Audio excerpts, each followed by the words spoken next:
ମୁଁ ଓମ୍ ପ୍ରକାଶ ପାତ୍ର ଆପଣଙ୍କୁ ସ୍ୱାଗତ କରୁଛି ମୋ YouTube channel M R study academy କୁ। ଆଶା କରୁଛି ସମସ୍ତେ ଭଲରେ ଥିବେ ଏବଂ ଆମେ ପରୀକ୍ଷା ପାଇଁ ଆପଣଙ୍କ ପ୍ରିପାରେସନ୍ ଭଲ ଭାବରେ ଚାଲିଥିବ। ଆଗାମୀ ଯୋଉ ପରୀକ୍ଷା ଆସୁଛି ଡିଏଲ୍ଇଡି ଏଣ୍ଟ୍ରାନ୍ସ 2026 ବା ସିଟି ଏଣ୍ଟ୍ରାନ୍ସ 2026 ଟା ଆପଣ ଯଦି ଦେବା ପାଇଁ ଯାଉଛନ୍ତି, এই ଭିଡିଓଟି ଆପଣଙ୍କ ପାଇଁ ବହୁତ ଗୁରୁତ୍ୱପୂର୍ଣ୍ଣ। କାରଣ এই ଭିଡିଓରେ ମୁଁ ପୂର୍ବ ବର୍ଷରେ ଯୋଉ ସୋସିଆଲ ସାଇନ୍ସର ବା ସାମାଜିକ ବିଜ୍ଞାନ ଯୋଉ ସବୁ କ୍ୱେଶ୍ଚନ ଗୁଡିକ ପଡିଥିଲା ଡିସ୍କସନ କରିଦେବି, ଯାହା ଫଳରେ କି ଆପଣଙ୍କୁ ଗ୍ୟାରେଣ୍ଟି ଦଉଛି ଆପଣ 15ଟି ରୁ ଟୋଟାଲ ଆପଣ 12 ରୁ ପ୍ଲସ୍ ମାର୍କ ଏଇଠୁ ପାଇବେ। ଆଉ ଯାହା ରହିଲା ଇଏ ରୁ ରିଲେଟେଡ କ୍ୱେଶ୍ଚନ ହିଁ ପଡିବ। ତେଣୁ ଭିଡିଓଟି ଫୁଲ ଦେଖନ୍ତୁ। ଯଦି ଭିଡିଓଟି ଭଲ ଲାଗିଲା ଆପଣଙ୍କୁ ଭିଡିଓ ଗୋଟେ ଲାଇକ୍ କରିଦେବେ। ଆଉ ଯଦି ଏମ୍ ଆର୍ ଷ୍ଟଡି ଏକାଡେମୀରେ ପ୍ରଥମ ଥର ପାଇଁ ଭିଡିଓଟି ଦେଖୁଛନ୍ତି, ତାହେଲେ ଚ୍ୟାନେଲଟିକୁ ସବସ୍କ୍ରାଇବ କରି ପାଖରେ ବେଲ୍ ଆଇକନଟିକୁ ଅଲରେ ସେଟ୍ କରିଦେବେ, ଯାହା ଫଳରେ କି ମୁଁ ଭିଡିଓଟା ଯୋଉ ଅପଲୋଡ କରୁଛି ପ୍ରିଭିୟସ ଇୟର କ୍ୱେଶ୍ଚନ ଗୁଡାକ ଆପଣ ଦେଖିପାରିବେ। ଆଉ ଭିଡିଓଟି କେମିତି ଲାଗିଲା ମତେ ଟିକେ କମେଣ୍ଟ ସେକ୍ସନରେ ଜଣେଇବେ। ତେଣୁ ଯିବା କ୍ୱେଶ୍ଚନ ଅଛି କଣ ଦେଖିବା। ପ୍ରଥମ କ୍ୱେଶ୍ଚନଟି କଣ ଅଛି ନା ଦେଇଛି ନିମ୍ନଲିଖିତ ମଧ୍ୟରୁ ଇଂଲିଶରେ ବି ଅଛି ଓଡିଆରେ ବି ଅଛି, ଆପଣ ଯୋଉଟା ଚାହିଁବେ ପଢିପାରିବେ। ମୁଁ ଓଡିଆରେ ପଢି ଦଉଛି ହେଲା। ଏଠି କଣ ନିମ୍ନଲିଖିତ ମଧ୍ୟରୁ କିଏ ଜଣେ ଆଦିବାସୀ ନେତା ଥିଲେ ଯିଏ ବ୍ରିଟିଶ ମାନଙ୍କ ବିପକ୍ଷରେ ଝାଡଖଣ୍ଡରେ ଏକ ଜନଜାତୀୟ ବିଦ୍ରୋହର ନେତୃତ୍ୱ ନେଇଥିଲେ। ହେଲା, ସେଇ ଆମର ଆଦିବାସୀ ନେତାଙ୍କ କଥା ପଚାରିଛି ଯିଏ କି ଝାଡଖଣ୍ଡରେ ଜନଜାତୀୟ ବିଦ୍ରୋହ ନେତୃତ୍ୱ ନେଇଥିଲେ। ଅପସନ କଣ ଦେଇଛି ବିରଜୁ ମୁଣ୍ଡା, ବିରସା ମୁଣ୍ଡା, ବିରସା ମାଣ୍ଡି ନା ହଉଛି ବିରଜୁ ମାଣ୍ଡି। ହେଲା, ତେଣୁ ଏଇ ଯୋଉ ଝାଡଖଣ୍ଡରେ କିଏ ନେଇଥିଲେ ୟାର ନେତୃତ୍ୱ, ସଠିକ ଉତ୍ତରଟି କଣ ହବ ନା ସବୁ ଜାଣିଛନ୍ତି ବିରସା ମୁଣ୍ଡା। ହେଲା, ଏଟା ଉଲ୍ଟା ଭାବରେ ପକେଇ ପାରେ ଯେ ବିରସା ମୁଣ୍ଡା କୋଉ ଜାଗାର ହେଲା କଣ ନେଇଥିଲେ ନା ଆମର ଜନ ନେତୃତ୍ୱ ବା ବିଦ୍ରୋହ ନେତୃତ୍ୱ କିଏ ନେଇଥିଲେ, କଣ ମନେ ରଖିଥିବେ ଝାଡଖଣ୍ଡରେ କ୍ୱେଶ୍ଚନ ପଡୁଛି। ମନେ ରଖିଥିବେ ବିରସା ମୁଣ୍ଡା କୋଉଠୁ ନେଇଥିଲେ ନା ଝାଡଖଣ୍ଡରୁ ନେଇଥିଲେ। ଆଉ ଆମର ସ୍ୱାଧୀନତା ସଂଗ୍ରାମ ବି ସେଇଠୁ ଆମେ ପ୍ରଥମେ ଆରମ୍ଭ ହୋଇଥିଲା। ପରବର୍ତ୍ତୀ ପ୍ରଶ୍ନଟି କଣ ଅଛି ନା ଉତ୍ସର ଆଧାର ଅନୁଯାୟୀ ନିମ୍ନଲିଖିତ ମଧ୍ୟରୁ କେଉଁ ପ୍ରକାରର ସମ୍ବଳକୁ ବର୍ଗୀକୃତ କରାଯାଇଛି। ହେଲା, ଉତ୍ସର ଅନୁଯାୟୀ ଏଟା କି ଆମର ରିସୋର୍ସ ଅନୁସାରେ। ହେଲା, ଅପସନ କଣ ରହିଛି ନବୀକରଣ ଯୋଗ୍ୟ, ଅନବୀକରଣ ଅଯୋଗ୍ୟ ସମ୍ବଳ, ପାରମ୍ପରିକ ଏବଂ ଅଣପାରମ୍ପରିକ ସମ୍ବଳ, ଜୈବ ଏବଂ ଅଜୈବ ସମ୍ବଳ, ଆଉ ଚକ୍ରୀକରଣ ଏବଂ ଚକ୍ରୀକରଣ ଅଯୋଗ୍ୟ ସମ୍ବଳ। ଉତ୍ସ ଅନୁଯାୟୀ ଆମର ସମ୍ବଳକୁ କେତେ ଭାଗରେ ବିଭକ୍ତ କରାଯିବ, କେତେ କେତେ ପ୍ରକାର, କୋଉଟା ଠିକ ହବ ସଠିକ ଉତ୍ତର ଅପସନ ନମ୍ବର ସି, ଯେଟା କଣ ଜୈବ ଆଉ ଅଜୈବ ସମ୍ବଳ ବା ବାୟୋଟିକ ଆଉ ଏବାୟୋଟିକ। ବାୟୋଟିକ ଏଟା ମାନେ ଆମର ଜୀବ ଠାରୁ ଯୋଉଟା ମିଳୁଛି, ଅଜୈବ ଯେଟା ଜୀବ ଠାରୁ ମିଳୁନି, ଏଟା ଅଜୈବ ସମ୍ବଳ ବା ମେନ୍ ମେଡ୍ ଆମେ କହିପାରିବା। ପରବର୍ତ୍ତୀ କ୍ୱେଶ୍ଚନ କୁ ଯିବା। ପରବର୍ତ୍ତୀ କ୍ୱେଶ୍ଚନଟି କଣ ଦେଇଛି ନିମ୍ନଲିଖିତ ମଧ୍ୟରୁ କିଏ ପୁନା ସାର୍ବଜନିକ ସଭାର ସଂସ୍ଥାପକ ଥିଲେ। ଏଟା ଏଇ ଯୋଉ ସୋସିଆଲ ରିଫର୍ମସ ଗୁଡାକ ସେଇଥିରୁ କ୍ୱେଶ୍ଚନଟା ପଡୁଛି।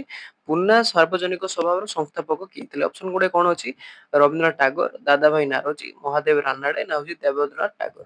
କିଏ ଥିଲେ ପୁନା ସାର୍ବଜନିକ ସଭାର ସଂସ୍ଥାପକ, ସଠିକ ଉତ୍ତରଟି କଣ ହବ ଅପସନ ନମ୍ବର ସି, ଯେଟା କଣ ମହାଦେବ ଗୋବିନ୍ଦ ରାନାଡେ। ହେଲା, ମହାଦେବ ଗୋବିନ୍ଦ ରାନାଡେ କଣ ହଉଛନ୍ତି ନା ପୁନେ ସାର୍ବଜନିକ ସଭାର ସଂସ୍ଥାପକ ଥିଲେ। ମନେ ରଖିଥିବେ, ବଢିଆ କ୍ୱେଶ୍ଚନଟା ଥିଲା। ପରବର୍ତ୍ତୀ କ୍ୱେଶ୍ଚନକୁ ଯିବା। ପରବର୍ତ୍ତୀ କ୍ୱେଶ୍ଚନଟି ପଲିଟିରୁ ପଡିଛି। ଏଠି କଣ ନିମ୍ନଲିଖିତ ମଧ୍ୟରୁ କିଏ ଭାରତରେ ନିର୍ବାଚନ କମିଶନଙ୍କୁ ନିଯୁକ୍ତି କରିଥାନ୍ତି, ଯେଟା ଆମର ଇଲେକ୍ସନ କମିଶନ ଇନ ଇଣ୍ଡିଆ ରହିଥାନ୍ତି, ତାଙ୍କୁ ଆମର ଆପଏଣ୍ଟମେଣ୍ଟ କିଏ ଦେଇଥାନ୍ତି। ଅପସନ କଣ ଦେଇଛି ମୁଖ୍ୟ ନ୍ୟାୟାଧୀଶ ଦେଇଥାନ୍ତି, ରାଷ୍ଟ୍ରପତି ଦେଇଥାନ୍ତି, ରାଜ୍ୟପାଳ ଦେଇଥାନ୍ତି ନା ପ୍ରଧାନମନ୍ତ୍ରୀ ଦେଇଥାନ୍ତି। ହେଲା, କିଏ ଦେଇଥାନ୍ତି ଆମର ଇଲେକ୍ସନ କମିଶନକୁ ନିଯୁକ୍ତି, ସଠିକ ଉତ୍ତରଟି କଣ ହବ ନା ଅପସନ ନମ୍ବର ବି, ଯେଟା କଣ ଅଛି ଆମର ରାଷ୍ଟ୍ରପତି। ହେଲା, ମନେ ରଖିଥିବେ ଇଲେକ୍ସନ କମିଶନକୁ କିଏ ଦେଇଥାନ୍ତି ଆଟର୍ଣ୍ଣି ଜେନେରାଲ ପଚାରୁ ବା ଆମର ଆଟର୍ଣ୍ଣି ଜେନେରାଲ ଇଣ୍ଡିଆର ପଚାରୁ ବା ଇଲେକ୍ସନ କମିଶନ ଅଫ ଇଣ୍ଡିଆ ପଚାରୁ, ସବୁକୁ ରାଷ୍ଟ୍ରପତି ଦେଇଥାନ୍ତି। ପରବର୍ତ୍ତୀ ପ୍ରଶ୍ନକୁ ଯିବା।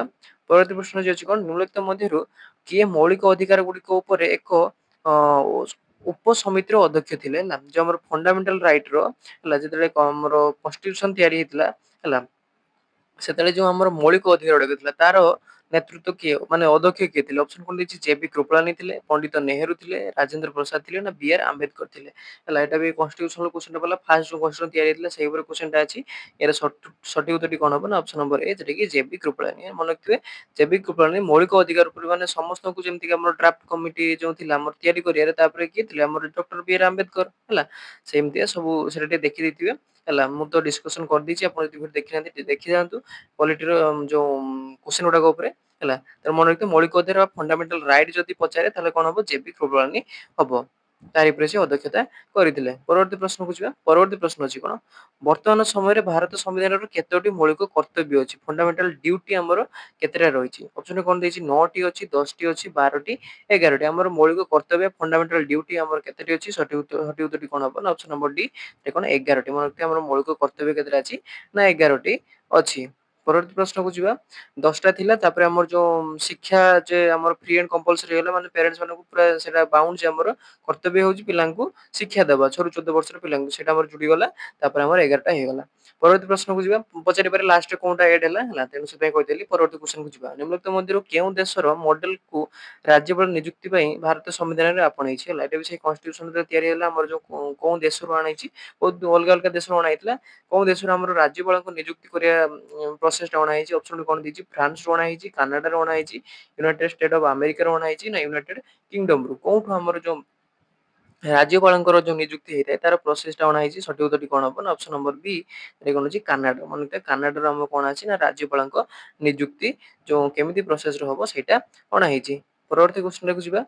ପରବର୍ତ୍ତୀ କ୍ୱେଶ୍ଚନ ଅଛି ନିମ୍ନୋକ୍ତ ରାଜା ମାନଙ୍କ ମଧ୍ୟରୁ କିଏ ନିଜର ଚଞ୍ଚଳ ସ୍ୱଭାବ ଏବଂ ଅସ୍ଥିର ବ୍ୟବହାର ପାଇଁ ଜଣାଶୁଣା ଚଞ୍ଚଳ ସ୍ୱଭାବ ଆଉ ଅସ୍ଥିର କିଏ ଥିଲେ ଅପସନ କଣ ଦେଇଛି ମହମ୍ମଦ ବିନ ତୁଗଲକ ଥିଲେ ୟାସୁଦ୍ଦିନ ତୁଗଲକ ଥିଲେ ନାସିରୁଦ୍ଦିନ ଶାହ ଥିଲେ ନା ଫିରୋଜ ଶାହ ତୁଗଲକ କିଏ ତାଙ୍କର ଚଞ୍ଚଳ ମନୋଭାବ ଯିଏ କି କଣ କରିଥିଲେ ଦିଲ୍ଲୀର ଦୌଲତାବାଦ ଯୋଉ ଟ୍ରାନ୍ସଫର କରିଦେଇଥିଲେ ତାଙ୍କ ରାଜଧାନୀ ଟା ଏର ସଠିକ ଉତ୍ତରଟି କଣ ହବ ନା ଅପସନ ନମ୍ବର ଏ ଟିକେ ମହମ୍ମଦ ବିନ ତୁଗଲକ ବାକୁ ଆଡଭାନ୍ସ ସୁଲତାନ ମଧ୍ୟ କୁହାଯାଇଥାଏ ହେଲା ମହମ୍ମଦ ବିନ ତୁଗଲକ ଉତ୍ତରଟା ହବ।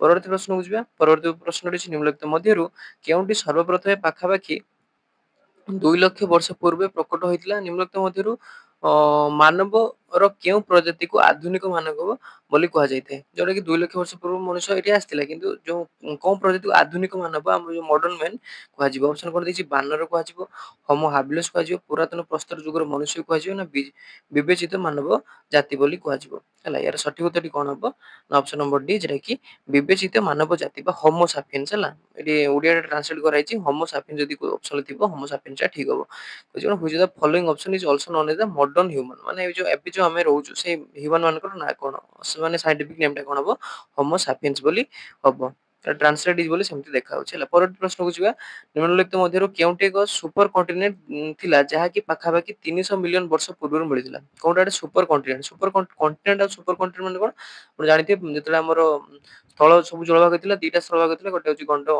ଗଣ୍ଡୱାନା ଲାଣ୍ଡ ଆଉ ଗୋଟେ ଆଙ୍ଗାରଲାଣ୍ଡ ହେଲା ଆଙ୍ଗାରଲାଣ୍ଡ ଏଟା ଗଣ୍ଡୱାନା ଲାଣ୍ଡ ତେଣୁ ସୁପର କଣ୍ଟିନେଣ୍ଟ ଭିତରେ କୋଉଟା ଥିଲା ଅପସନ କଣ ଦେଇଛି ଗଣ୍ଡୱାନା ପାନ୍ଥଲାସ ନା ହଉଛି ଲାଉରେସିଆ ନା ହଉଛି ପଙ୍ଗେଇଲା ହେଲା ପଙ୍ଗେୟା ତେଣୁ କୋଉଟା ଆମର ଯୋଉ ସୁପର କଣ୍ଟିନେଣ୍ଟ ଭିତରେ ହବ ସଠିକ ଉତ୍ତରଟି କଣ ହବ ଅପସନ ନମ୍ବର ଡି ଯେଟା ପଙ୍ଗେୟା ହେଲା ପଙ୍ଗେୟା ଟା କୋଉଠି ଥିବ ନା ସୁପର କଣ୍ଟିନେଣ୍ଟ ଭିତରେ ଯିବ କହିଥିଲେ କଣ ନିମ୍ନଲିଖିତ ମଧ୍ୟରୁ କୋଉଠି ସୁପର କଣ୍ଟିନେଣ୍ଟ ଥିଲା ଯାହାକି ପାଖାପାଖି 300 ମିଲିୟନ ବର୍ଷ ପୂର୍ବେ ହେଲା 300 ମିଲିୟନ ବର୍ଷ ପୂର୍ବେ ଯଦି କହିଥିବ ଗଣ୍ଡୱାନା ଅଙ୍ଗରାଳ ପ୍ରଥମେ ଥିଲା ହେଲା ପଙ୍ଗାଇ ହଉଛି 300 ମିଲିୟନ ବର୍ଷ ପୂର୍ବେ ମାନେ ଟିକେ ଆଗକୁ ଯୋଉ ଗଣ୍ଡୱାନା ଲାଣ୍ଡ ଆଉ ଯୋଉ ଆଙ୍ଗାରଲାଣ୍ଡ ତା ପୂର୍ବରୁ ଥିଲା ପଙ୍ଗେୟା ଟୋଟାଲ ଗୋଟେ ହିଁ ସ୍ଥଳଭାଗ ଥିଲା ତାକୁ ଆମେ କଣ କହୁଥିଲୁ ପଙ୍ଗେୟା ବୋଲି କହୁଥିଲୁ ହେଲା ପରବର୍ତ୍ତୀ ପ୍ରଶ୍ନକୁ ଯିବା ପରବର୍ତ୍ତୀ ପ୍ରଶ୍ନଟି ଦେଇଛି କଣ ବାୟୁମଣ୍ଡଳ କୋଉ ସ୍ତରରେ ସର୍ବାଧିକ ଜଳବାୟୁ ପରିବର୍ତ୍ତନ ଦେଖିବାକୁ ମିଳିଥାଏ କୋଉ ସ୍ତରରେ ଯୋଉ ଜଳବାୟୁ ପାଣିପାଗ ଯେମିତି ଆମର ବର୍ଷା ପାଗ ହଉଛି ଖରା ପାଗ ହଉଛି ସେଟା କୋଉଠି କୋଉ ଲେୟାରରେ ବା କୋଉ ସ୍ତରରେ ଦେଖାଯାଏ ଅପସନ କଣ ଦେଇଛି ଆୟନୋସ୍ଫିୟର ଦେଖାଯାଏ ଥର୍ମୋସ୍ଫିୟର ଦେଖାଯାଏ ଏକ୍ସୋସ୍ଫିୟର ଦେଖାଯାଏ ନା ଟ୍ରୋପୋସ୍ଫିୟର ଦେଖାଯାଏ ହେଲା କୋଉ ସ୍ତରରେ ଏଇଭଳିଆ ଜଳବାୟୁ ପରିବର୍ତ୍ତନ ଦେଖାଯାଏ ସଠିକ ଉତ୍ତରଟି କଣ ହବ ଟ୍ରୋପୋସ୍ଫିୟର ମାନେ ସବୁଠୁ ଲୟର ଟା ହଉଛି କଣ ଟ୍ରୋପୋସ୍ଫିୟର ସେଇଠି ଆମର କଣ ମେଘ ସୃଷ୍ଟି ହୁଏ ବା ଆମର ବାୟୁମଣ୍ଡଳରେ ଯେତେ ସବୁ ପାଗ ଦେଖା ଯାଇଥାଏ ହେଲା ଯଦି ଉପର ସ୍ତର କୁହେ ତାହେଲେ ଏଇ ଯୋଉ ଆମକୁ ଏକ୍ସୋସ୍ଫିୟର ହବ ହେଲା ଆୟନୋସ୍ଫିୟର ଦ୍ୱାରା କଣ ହୁଏ ନା ରେଡିଓ ବେତାର ଯନ୍ତ୍ର ଆମେ ବ୍ୟବହାର କରୁଛୁ ତା ଦ୍ୱାରା ହିଁ ଆମର ରେଡିଓ ଚାଲିଥାଏ ପରବର୍ତ୍ତୀ ପ୍ରଶ୍ନକୁ ଯିବା ନିମ୍ନଲିଖିତ ମଧ୍ୟରୁ କେଉଁ ପ୍ରକାରର ସମ୍ବଳ ଜୈବ ସମ୍ବଳର ସର୍ବୋତ୍କୃଷ୍ଟ ଉଦାହରଣ ଅଟେ କୋଉ ପ୍ରକାର ସମ୍ବଳ ଆମର ଯୋଉ ଜୈବ ସମ୍ବଳର ଉଦାହରଣ ହବ ଅପସନ କଣ ଦେଇଛି ପଥର ହବ ପଶୁ ସମ୍ପଦ ହବ ଧାତୁ ହବ ରତ୍ନ ପଥର ହବ କୋଉଟା ଆମର ଜୈବ ସମ୍ବଳ ଭିତରେ ଯିବ ସଠିକ ଉତ୍ତର ଅପସନ ନମ୍ବର ବି ଯୋଉଟା କି ପଶୁ ସମ୍ପଦ ଅଲଗା ତ ପଥର ଜୀବନି ସେଟା କି ନିର୍ଜୀବ ସେଟା ଯାଉଛି ଧାତୁ ସେହିପରି ରତ୍ନପତ୍ର ବି ସେମିତି କିନ୍ତୁ ପଶୁ ସମ୍ପଦଟା ଜୈବ ଭିତରେ ଯିବ ପରବର୍ତ୍ତୀ ପ୍ରଶ୍ନକୁ ଯିବା ନିମ୍ନଲିଖିତ ମଧ୍ୟରୁ କାହାକୁ ପ୍ରାଚୀନ ଏବଂ ନବୀନ ପ୍ରସ୍ତର ଯୁଗ ମଧ୍ୟବର୍ତ୍ତୀ ସମୟର ଉପକରଣ ବା ମାସୋଲିଥିକ ଟୁଲ ବା ଭାବେ ଜଣାଶୁଣା ଏଟା ଯୋଉ ଆମର ଏନସିଆର ହିଷ୍ଟ୍ରିର କ୍ୱେଶ୍ଚନଟା ଅଛି ଗୋଟେ କ୍ୱେଶ୍ଚନଟା ଦେଇଛି ଯେ ଆମର ଯୋଉ ପ୍ରାଚୀନ ଆଉ ନବୀନ ପ୍ରସ୍ତର ମଧ୍ୟବର୍ତ୍ତୀ ଯୋଉ ମେଜୋଲିଥିକ ଥିଲା ମେସୋଲିଥିକ ଟୁଲ ଭାବରେ ବ୍ୟବହାର କରାଯାଉଥିଲା ମେସୋଲିଥିକ କଣ ଛୋଟ ଯେଠି 1 ରୁ 5 ସେଣ୍ଟିମିଟର ଭିତରେ ତାର ଲମ୍ବ ଥିଲା ତେଣୁ କୋଉଟା ନିଓଲିଥ ନା ହଉଛି ମାକ୍ରୋଲିଥ ନା ହଉଛି ମାଟ୍ରୋଲିଥ ନା ହଉଛି ମାଇକ୍ରୋଲିଥ ହେଲା ତ କଣ କୁହାଯାଉଥିଲା ସେଇ ଟୁଲ ଟାକୁ ବା ବ୍ୟବହାର କରୁଥିଲେ ଶିକାରରେ ସଠିକ ଉତ୍ତରଟି କଣ ହବ ନା ଅପସନ ନମ୍ବର ଡି ମାଇକ୍ରୋଲିଥ ବୋଲି କୁହାଯାଏ ଯାରେ କହୁଥିଲୁ 1 ରୁ 5 ସେଣ୍ଟିମିଟର ତାର କଣ ମାନେ ସାଇଜଟା ଥିଲା।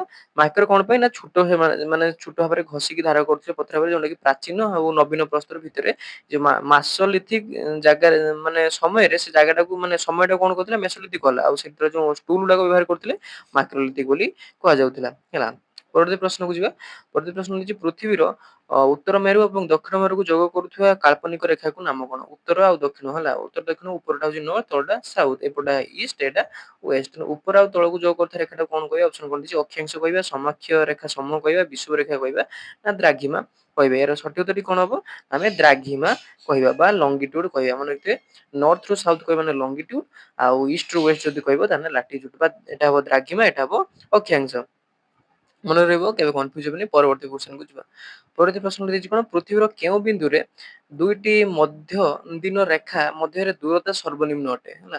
କଣ ଦେଇଛି ନା it which point earth distance between two meridian ହେଲା ମିନିମମ୍, ସବୁଠୁ କମ କୋଉଠି ହବ? କୋଉ ମଧ୍ୟ ଦିନ ରେଖା ଭିତରେ? ବିଷୁବ ରେଖା ଭିତରେ, ମକର କ୍ରାନ୍ତି ଭିତରେ, ମେରୁ ଭିତରେ ନା ଦକ୍ଷିଣ ମେରୁ ଭିତରେ? ତେଣୁ ଏହାର ସଠିକ ଉତ୍ତରଟି କଣ ହବ ନା ଅପସନ ନମ୍ବର ସି ମେରୁ ଭିତରେ। କାରଣ ଦେଖନ୍ତୁ ଏଇଠି ଏମିତି ହେଲା, ଏଇଠୁ ଏମିତି ଆମେ ରେଖା ଟାଣିଲୁ, ତେଣୁ ସବୁଠୁ କମ ଡିଷ୍ଟାନ୍ସ କୋଉଠି? ସେ ମେରୁ ପାଖରେ ଦେଖାଉଛି ନା। ଏଇଠି ଦେଖ, ଏଠି କେତେ ଡିଷ୍ଟାନ୍ସ ହଉଛି ହେଲା, ଏଠି ଦେଖନ୍ତୁ ତାଠୁ କମ ହଉଛି, ତେଣୁ ମେରୁ ପାଖରେ ସବୁଠୁ କମ ହବ। ମକର କ୍ରାନ୍ତି ମାନେ ଏଇ ଯୋଉ ବିଷୁବ ରେଖା ଏଇଟା ହେଲା, ତା ଉପରକୁ କର୍କଟ କ୍ରାନ୍ତି, ତଳଟାକୁ ମକର କ୍ରାନ୍ତି କୁହାଯାଏ। ତେଣୁ ଏଠି ବି ତ ଅଧିକା ହବ, କିନ୍ତୁ ମେରୁ ଯେତେବେଳେ ରହିବ ସେତେବେଳେ ଦିଟା ରେଖା ଭିତରେ କଣ ହବ? ଡିଷ୍ଟାନ୍ସ ଟା କମ ହବ। ତେଣୁ ବୁଝିପାରିଲେ। ତେଣୁ ଏତିକି ଥିଲା କ୍ୱେଶ୍ଚନ ଟା, ସୋସିଆଲ ସାଇନ୍ସ ଏତିକି କ୍ୱେଶ୍ଚନ ଥିଲା। ନେକ୍ସଟ ଭିଡିଓକୁ ମୁଁ ଯୋଉ ଟିଚିଂ ଆପ୍ଟିଚ୍ୟୁଡ ର ଭିଡିଓଟା ଆଣିବି। ଟିଚିଂ ଆପ୍ଟିଚ୍ୟୁଡ ବହୁତ ଡାଉଟ ଅଛି, ପିଲାଙ୍କ କମେଣ୍ଟ ଆସୁଛି, ତେଣୁ ସେଇଟା ଆଣିବି। ଯଦି ଆପଣଙ୍କର କୋଉ ସବଜେକ୍ଟରେ ଦରକାର ଅଛି ପ୍ରିଭିୟସ୍ ଇୟର କ୍ୱେଶ୍ଚନ ଡିସ୍କସନ ପାଇଁ ମତେ କମେଣ୍ଟ ସେକ୍ସନରେ ଜଣାଇ ପାରିବେ, ତାପରେ ମୁଁ ସେଇ ଭିଡିଓଟାକୁ ଆଣିବି। ତେଣୁ ଆଜି ପାଇଁ ରହୁଛି। କୋଉ ସବଜେକ୍ଟରେ ଆପଣ କୋଉ ଟପିକର ଟପିକ ତ ନାହିଁ, ସବଜେକ୍ଟ ଉପରେ ଯଦି ଡାଉଟ ଅଛି ବା ଡିସ୍କସନ କରିବା ପାଇଁ ଚାହୁଁଛନ୍ତି ମତେ କମେଣ୍ଟ ସେକ୍ସନରେ ଜଣାଇ ପାରିବେ। ଏହାପରେ ମୁଁ ସେଇ ଭିଡିଓ ଆଣିବି। ଆଜି ପାଇଁ ରହୁଛି ଏଇଠି।